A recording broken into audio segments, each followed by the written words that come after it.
నమస్తే అందరికీ welcome back to our channel SSC creative అడ్డా.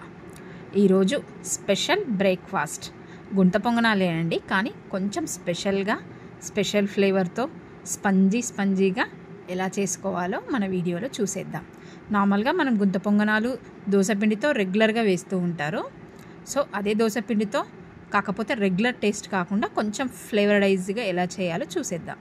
కొంచెం ఆనియన్స్, పచ్చిమిర్చి, శనగపప్పు, జీలకర్ర లైట్గా ఒక టేబుల్ స్పూన్ ఆయిల్ వేసుకొని ఒక 10 to 20% మగ్గించేసి దోసపిండిలో కలిపేసేయండి. ఎక్కువ మగ్గకూడదండి, అది మనం తింటున్నప్పుడు మనకి తగులుతూ ఉండాలి.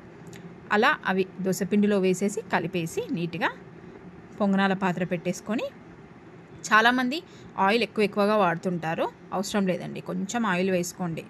ప్రతి గుంట పొంగనాలకున్న ప్రతి హోల్లో కూడా కొంచెంగా ఆయిల్ వేసేసుకొని, ఇప్పుడు మనం ప్రిపేర్ చేసుకున్న ఫ్లేవర్డ్ పిండి ఉంది కదా, దాంట్లోకి మనం యాడ్ చేసాం. ఫ్లేవర్డ్ అంటే అందులోకి మనం కొన్ని ఇంగ్రీడియంట్స్ యాడ్ చేసాం కాబట్టి అది మంచి ఫ్లేవర్ని ఇస్తుంది అన్నమాట. వాటిని ఆ పాత్రలో అన్నింటిలో కూడా ఒక స్పూన్తో మంచిగా చక్కగా వేసేసుకోండి. నార్మల్గా ఈ ప్రాసెస్ మాకు తెలిసిందే కదా అని అనుకుంటారు, బట్ చెప్తున్నాను. తెలియని వాళ్ళైతే తెలుసుకోండి, తెలిసిన వాళ్ళైతే ఇగ్నోర్ చేయండి. సో ఇందులో అన్నిట్లో కూడా స్పూన్తో వేసేసి, ఇక్కడ మెయిన్ ఇంపార్టెంట్ ఏంటంటే, అందరికీ తెలిసినా కూడా మంటను మనం అడ్జస్ట్ చేయడం అనేది చాలా ఇంపార్టెంట్ అండి. ఎందుకంటే హెవీ మంట పెట్టేస్తే ఆ మధ్యలో వేసినవి మాడిపోతూ ఉంటాయి, స్లోగా పెడుతుంటే తొందరగా ఉడకవు.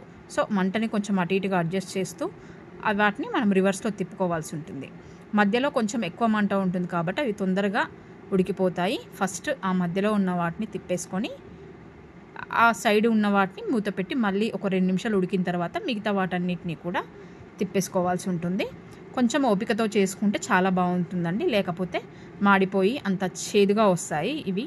సో మీరు కొంచెం ఓపికతో చక్కగా చేసుకుంటే మంచి టేస్ట్తో పిల్లలైతే అస్సలు మారం చేయకుండా గబగబా తినేస్తారు. ఇలా మీరు ఒక 2 మినిట్స్ తర్వాత ఆ సైడ్కు ఉన్న వాటిని కూడా తిప్పేసుకుంటే, రివర్స్ చేశాక మూత పెట్టుకుని జస్ట్ 1 to 2 మినిట్స్ మీడియం ఫ్లేమ్లో ఉంచేసి తర్వాత వాటిని మీరు తీసేసుకుంటే సరిపోతుంది. ఇలాగే మనం ప్రిపేర్ చేసుకున్న ఈ స్పెషల్ పిండిని ఏదైతే ఉందో వాటన్నిటినీ కూడా ఇలా గుంత పొంగనాలుగా మీరు ఆ ప్లేట్లో వేసేసుకొని కొంచెం ఉడకనిస్తూ మంటను అడ్జస్ట్ చేస్తూ ఇందాక చెప్పినట్టు వాటిని రివర్స్ చేసుకుంటూ చక్కగా ఉడికే విధంగా చూసుకోండి. చూడండి, బబుల్స్గా క్లియర్గా కనిపిస్తుంది. స్పంజీగా చాలా బాగుంటుంది. సో టేస్టీగా ఉంటుంది కాబట్టి ప్రతి ఒక్కరూ కూడా ఇష్టపడతారు. మన ఛానల్ని కొత్తగా చూసేవాళ్ళు సబ్స్క్రైబ్ చేసుకోండి, బెల్ ఐకాన్ని నొక్కండి. మీకు మంచి వీడియోస్ వెంటనే నోటిఫికేషన్ రూపంలో వచ్చేస్తాయి, వెంటనే చూసేయచ్చు. వీడియో నచ్చితే లైక్ చేయండి, షేర్ చేయండి, కమెంట్ చేయండి ఎలా ఉందో. Thank you.